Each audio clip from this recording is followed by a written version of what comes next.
tonight, in our six-man main event, we have the Iron Kingdom and the Animal Kingdom. Gentlemen, raise your beverages. It's an NXT party.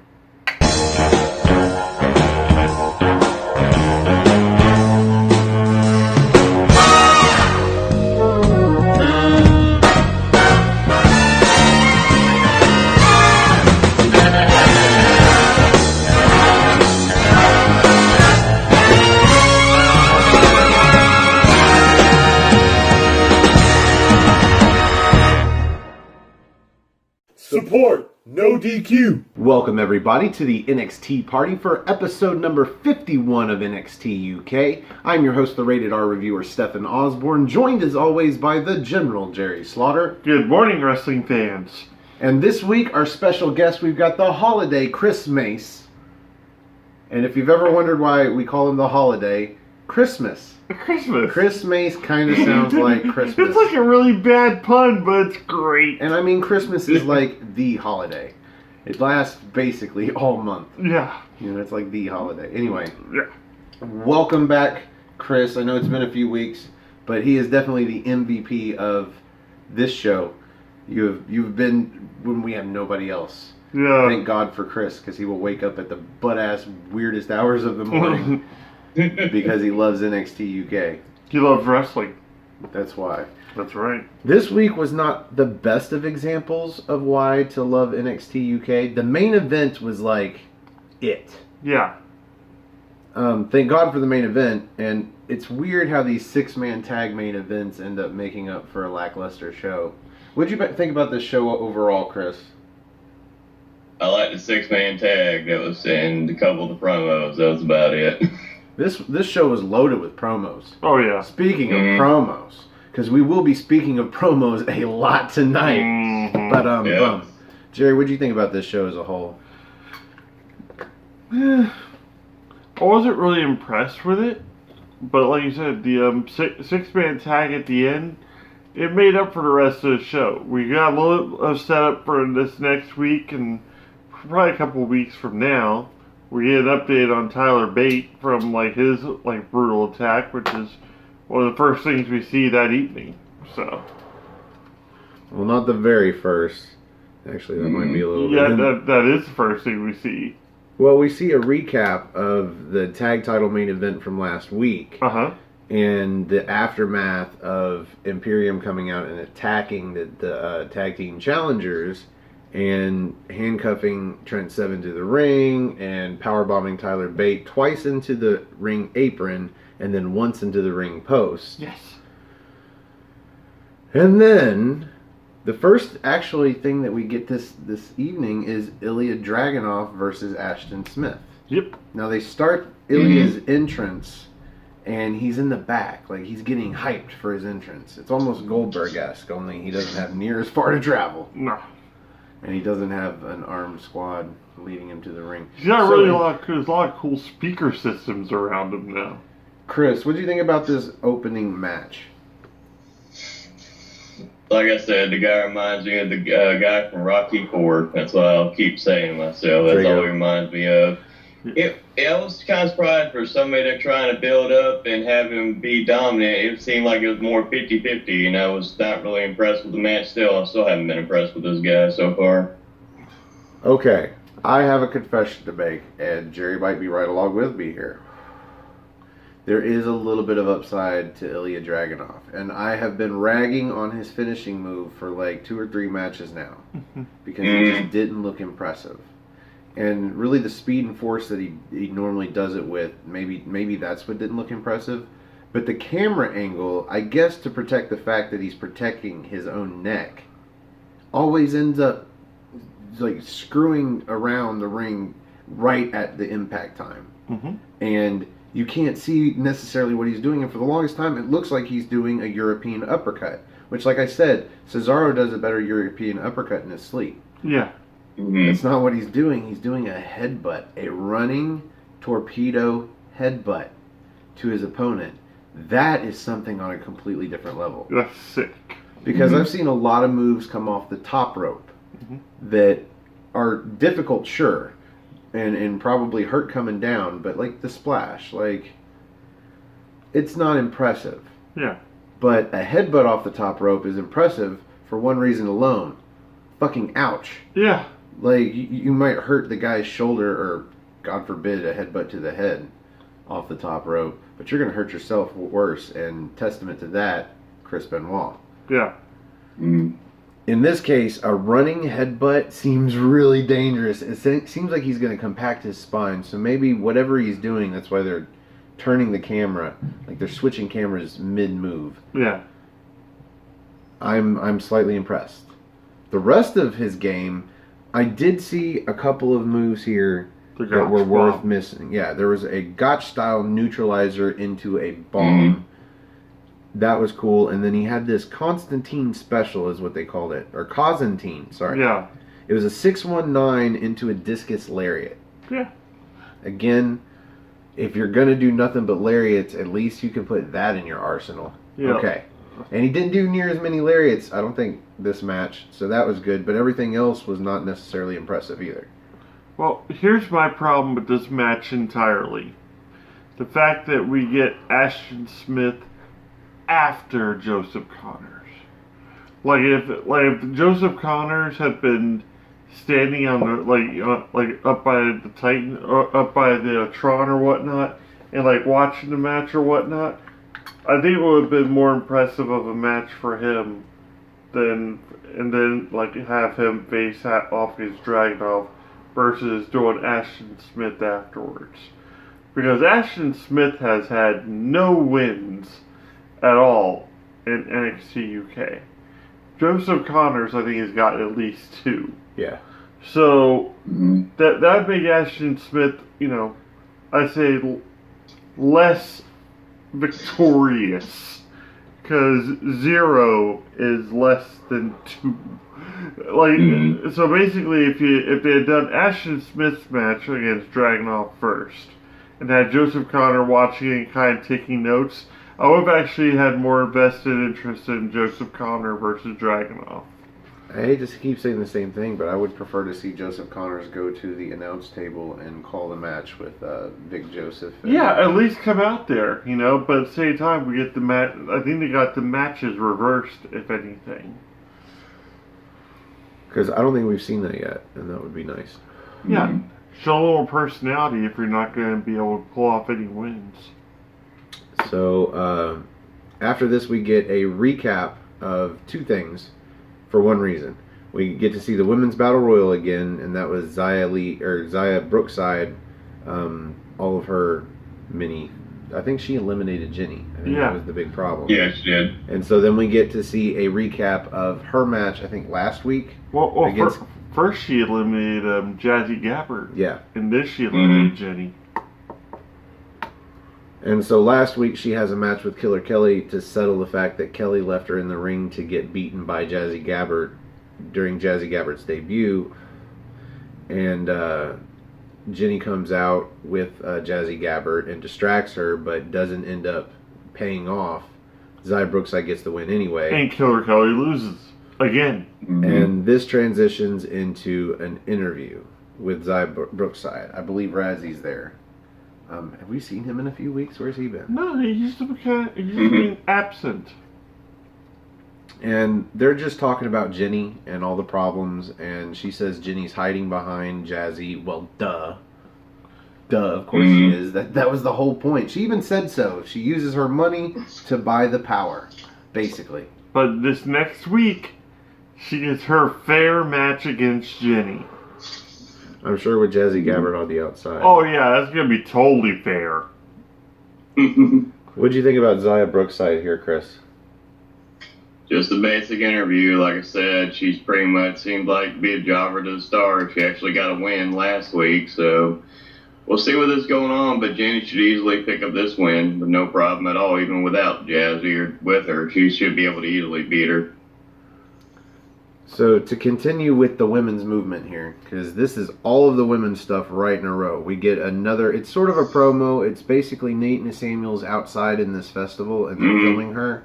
And she's pointing out all the fans, and she says they're all here to see her. And they show her trying to walk delicately through the mud, and she interviews a fan. Yeah. Asks him who his favorite superstar was, and he said Nina Samuels, of course. But she only had one of those. Yeah. Only one of those. Yeah. He knew what he was doing. He knew who she was. Yeah. So, anyway, or they bribed him. I'm thinking there was bribery involved. Maybe a T-shirt. And they show just shots of her amongst these people, just looking at them like they're trash. Yeah, kind of. I mean, it works for what it was, but I tell you what, it's better than the promo she was doing backstage in front of the lit little vanity. Yeah. This actually showed her among the elements, looking like she's trying to be the women of the people, but completely coming off as a snob, which is what she needed to do. So that's the only redeeming thing about this. Otherwise, I was like, okay, so that's 2 or 3 minutes of this show we're never going to get back. I mean, even after taking a selfie with a fan, she just gives this look like, whatever. Yeah. I do it because I have to do it, not because I want to do it. Mm-hmm. What do you think about Nina Samuels here, Chris? I was hoping she fell in the mud. That's what I was waiting for. It didn't happen, though. It was disappointing. That would have been hilarious. Well, if she had fallen in the mud, it would have been an opportune time to have another wrestler laugh at her, and that would have set up for at least a match. No, the best thing would be if R-Truth showed up and tried to pin her for the 24/7 championship, not realizing she didn't have it. Oh god, that would be great. So after this, we have the women's match of the night, the meat in the sandwich. We've got Candy Floss against Toni Storm. We knew Toni Storm was going to wrestle this week. We didn't know who. Mm-hmm. I think somebody picked Candy Floss. I think it might have been me. Yeah. I don't know. I just figured Candy Floss. Sure, why not? Because they didn't say it was going to be for the title. It said she was going to be in action. I have one note about this match, and that's Toni Storm hits a Storm Zero. Yeah. And gets the pinfall. Because this match was a little weird. They're both baby faces, obviously. And they play the match like Toni Storm is the mentor and Candy Floss is like trying to learn during the match. And it's like, so there's this... there's this kinship. Mm-hmm. Just respect in the ring to a level that just I tuned out. Almost sickening how cute they were being at one point. At one point, it finally turns because Candy Floss is still trying to get the win. Because if she can get a win over the women's champion, she should get a women's championship match. And it turns to the point to where both of them are actually trying to do the fight. I've seen matches like this before. They did it okay. It wasn't anything memorable. Candy Floss really didn't hit any moves that were memorable to me. No. She went from sweet to sour, like Sour Patch Kid she is, and it still didn't pan out for her. Chris, your thoughts? This match was pointless to me. Like I said, they were just playing around like two kids at a park. It's pretty much what the whole match was. To me, like I said, you know what you said with your nose, Storm Zero for the win. Like I said, never been impressed with Toni Storm. Still not impressed with Toni Storm. So. Now, Jerry, do you think the best part about this match was the aftermatch when? Oh, absolutely. Yeah. Mm-hmm. Because anytime Kaylee Ray shows up on television, it's great. But she's all grunged out tonight. It's even more awesome. So Kaylee Ray attacks Candy Floss on the stage as she's heading back to the back, and then stares down Toni Storm in the ring, who proceeds to get out of the ring and head up there, and that's when Kaylee Ray heads to dodge. Yep. She looks like she just got done watching Lamb of God, came over there, knocked the hell out of Candy Floss, and just stared down Toni Storm. It was pretty awesome. Yeah, she looked like she was there to enjoy the music and then work and then go back to enjoying the music. Mm-hmm. She's like, I'll be right back. I have something I have to do. Goes and kicks Candy Floss's ass, goes back in the mosh pit. There you go. So after this, we get, who knew it, a video promo.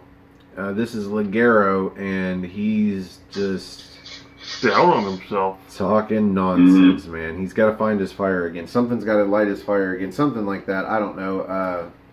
It seems like he's going through a mid-wrestling career crisis. Yep. Stared down the mask a lot, so I'm thinking maybe he'll start doing this thing where he'll start challenging people like, if you beat me, I'll unmask or something. And that'll just put a spark under him, because when it comes to any kind of lucha libre style wrestler, if they ever put the mask up, that's something serious. For him, don't do the mask. Put Yeah. the horns up. Yeah. That way you can keep the mask and get rid of those fucking horns. Oh, that'd be some stuff if Yeah. they got to cut the horns off of his mask and take those. Whatever it takes. I don't mind him having a mask. In fact, I like the fact that he is a masked wrestler in UK and he's actually a UK wrestler. That would actually build a decent feud too, because much like Jericho was carrying around Ubuntu Guerrero's mask for the longest time after he won that, and Rey Mysterio's, I think it was, but he would just carry him around, and that'd be cool to have a wrestler beat Ligero for his horns, but then like attach him to like a necklace or something, just Or a have bandana. or a bandana. There you go. Either way, that'd be make for a good feud at least, and probably some excellent matches out of Ligero to regain any kind of pride or whatnot. If I had to pick, Joseph Connors. Joseph Connors would be a good pick for that. I'm pretty sure the match that we saw between Ligero and Joseph Connors, even though Ligero won, it was still a decent match, and I think they could have a really good series. Yeah. Mm-hmm. Especially if Joseph Connors was allowed to win and take the horns off of Ligero. That'd be pretty awesome. And it'd be almost like a shiny toy to add to his collection that he hasn't even started yet. So after this, we get Trent Seven coming to the ring, and he's not dressed to wrestle. He's dressed to mourn. Because he can't call on Pete Dunne. Pete Dunne's not even there. He's got better things to do. Yep.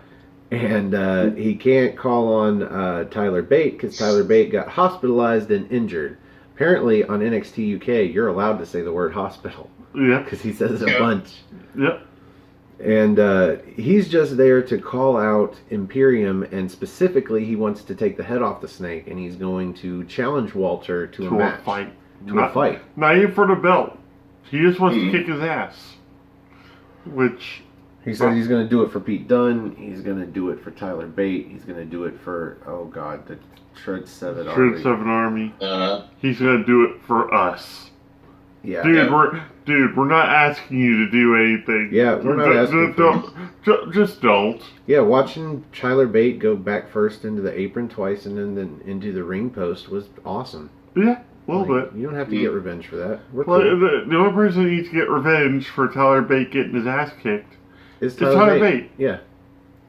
It's like anything else, especially with your, sack of Spud's ass. It's not gonna matter.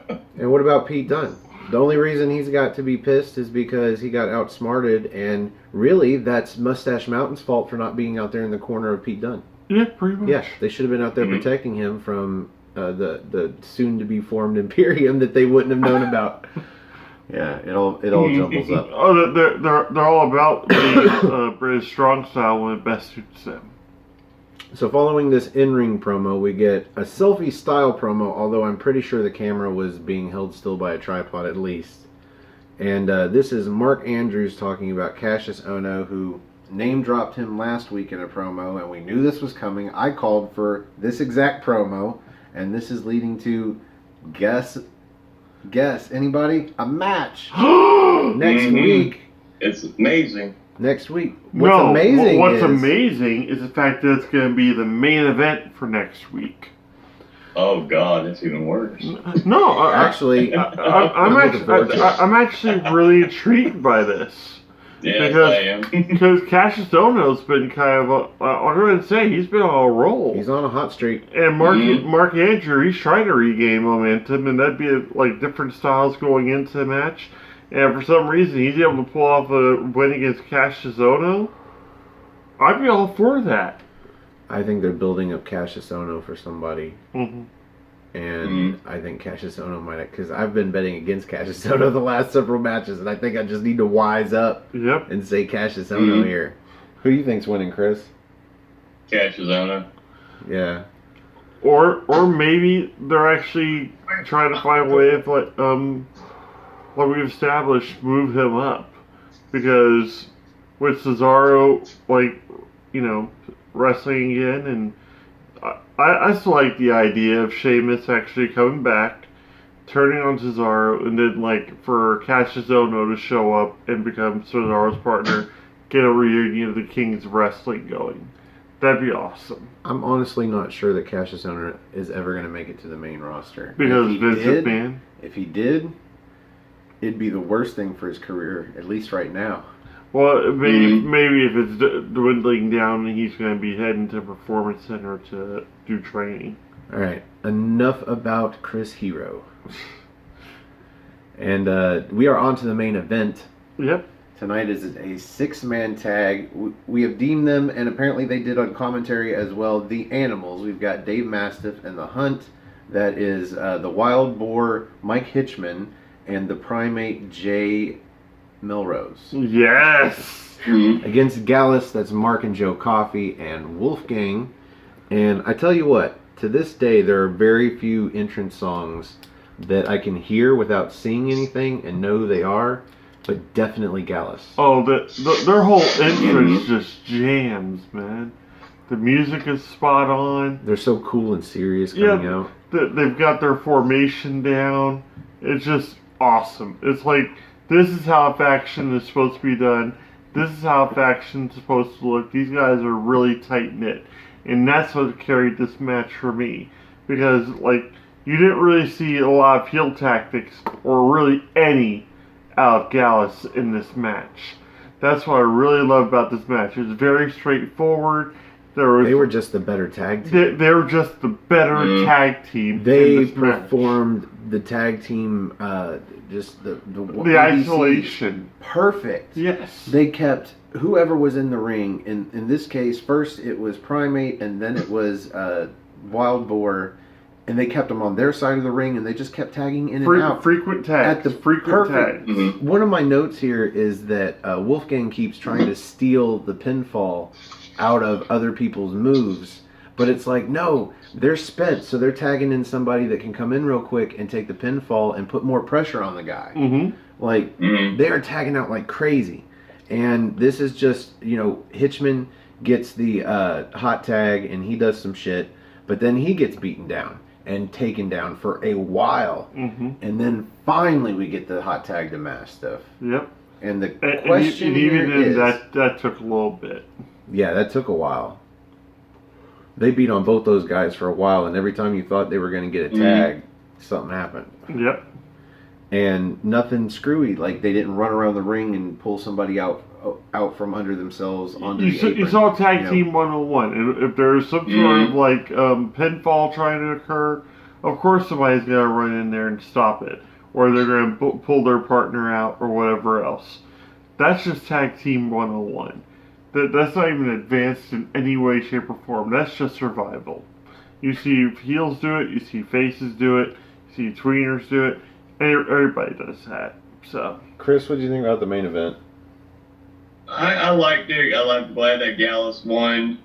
Wild Boar still impresses me, but like I said, they got dominated most of that match, so they got that hot tag. And I liked when they got the hot tag to Mastiff and he started trying to take control, but Gallus was on fire tonight. They were showing how good they are as a unit and how good they were doing in the match. All the constant tags, the storytelling. I thought it was a pretty damn good match. Yeah, I think Mastiff himself was pretty hot in this match. Oh, yeah. He really wasn't the problem in the match. Like I had said, I think last week, it all depended on whether Mastiff had to take the pinfall. And as soon as he tagged out... Yeah. And he tagged a Hitchman, I knew that Gallus was going to win. Yeah. Because Mastiff didn't have to take the pinfall, so sure. You make Gallus look good because they are legitimately a team. A three-man team.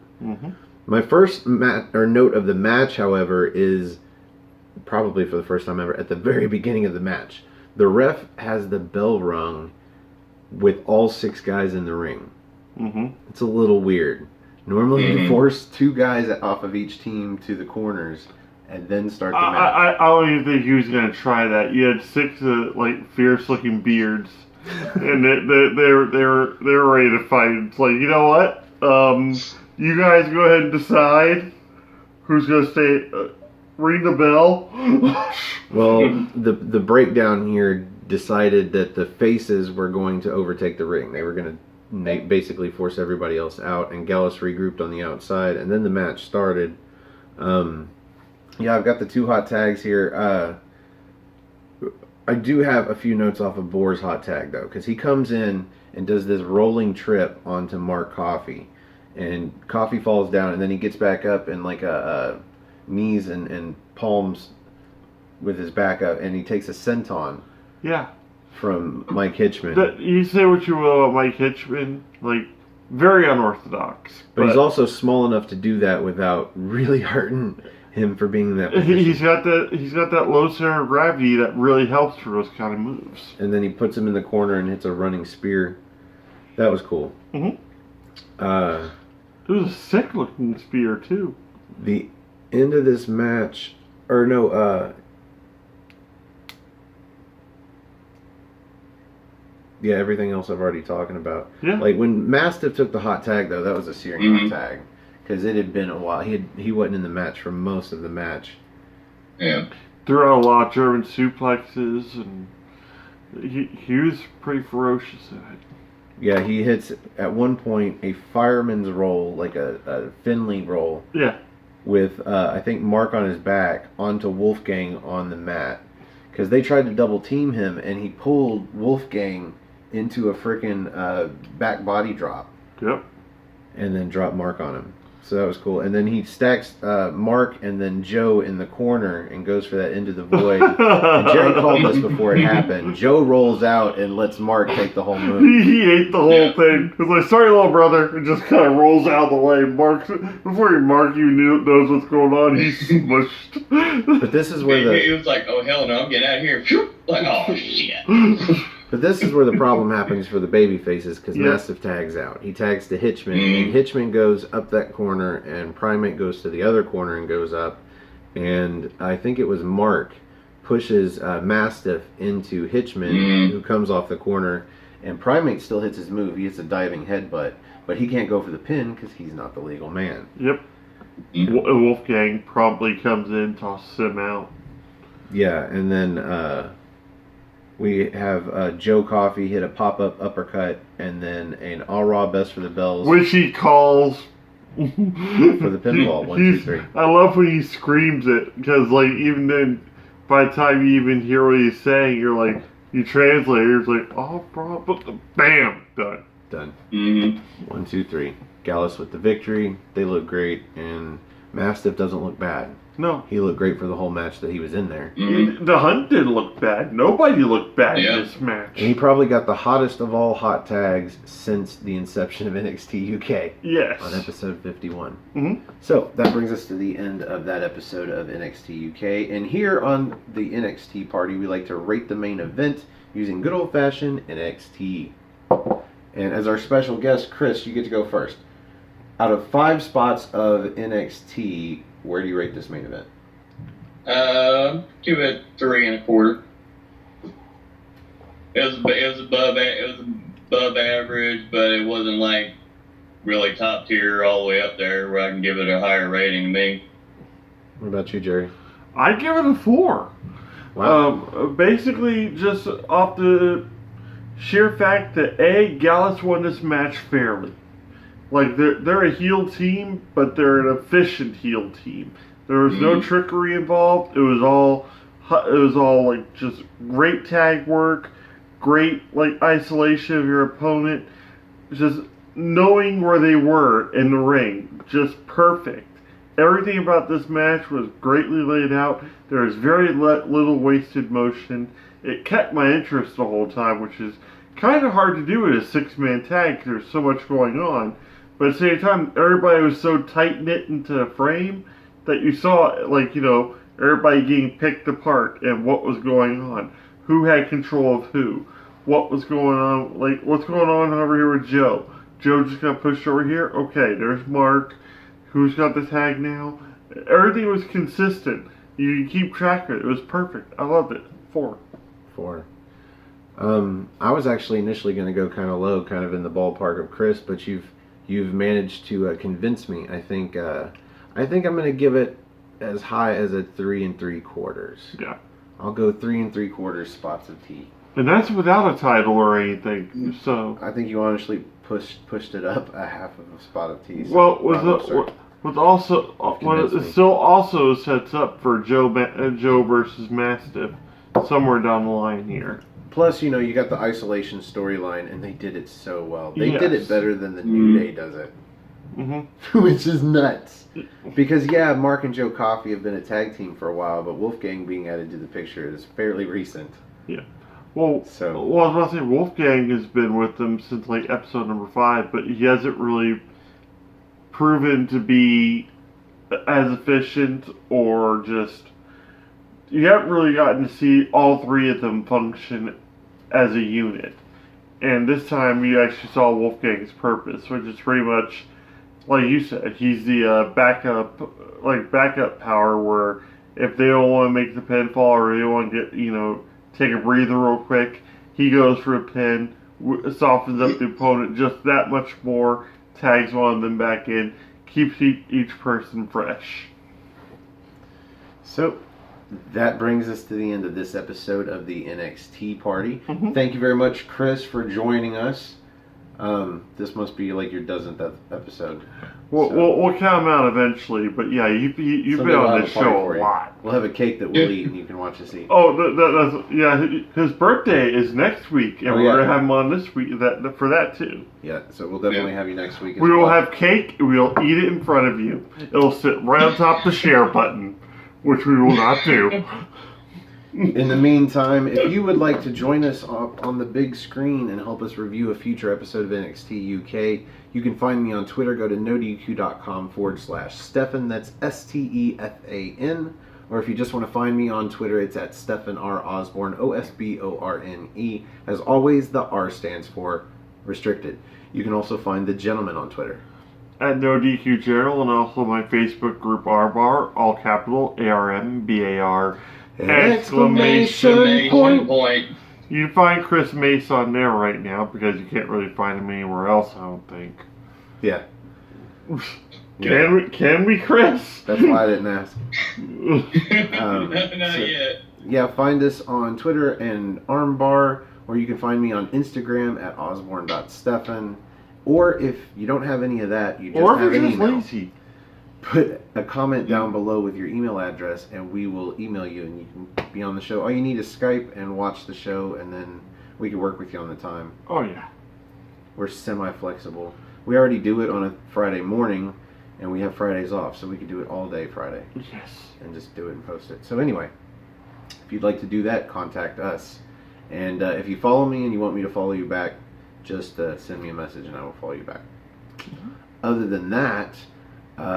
you can find these videos first and in HD on our channel, Aftermatch Wrestling. That's all one word, AFTERMATCH, Aftermatch Wrestling. And we are on our way to 100 subscribers. We are at 90. We are 10 away.